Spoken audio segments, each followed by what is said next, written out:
So, 12 noon na, tanghalian na, pero ngayon pa lang din kami kakain. Kakain kami pero hindi lunch. Ang kakainin namin, almusal pa lang kasi may batang nagising na ng... Ano oras ka nagising na? 12 na po ako nagising, guys. Hi, guys.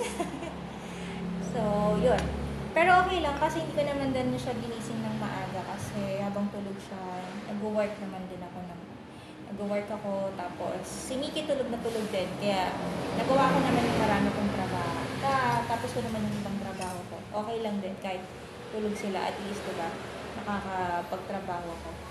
And then, pagkain namin ngayon, hindi na ako nagluto, so ininit ko na lang din kung ano yung natira namin kagabi. So, ano talaga siya, typical na breakfast siya ng 12 noon. So, inuluto ko, ayan, meron kaming fried rice na garlic fried rice. Tapos, eto, meron kaming scrambled egg, tapos etong tuyo, tinapa.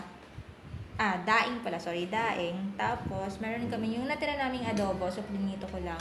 Tapos, syempre, hindi mawawala ang kape. Kay JD, magtutubig lang daw siya, ayaw niya daw ng gatas.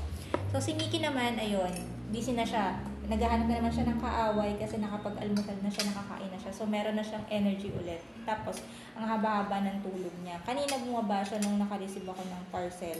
Nagbabantay lang siya sa hagdan. Pero, pag akit namin ulit, natulog ulit siya. So, wala na naman siyang pakialam sa mundo. So, ngayon lang din siya bumaba. Tapos, kumain. And then, ngayon, andun. Umiikot-ikot, naghahanap na naman ng tamuhan. So, yun lang. Kain tayo. Bye, guys.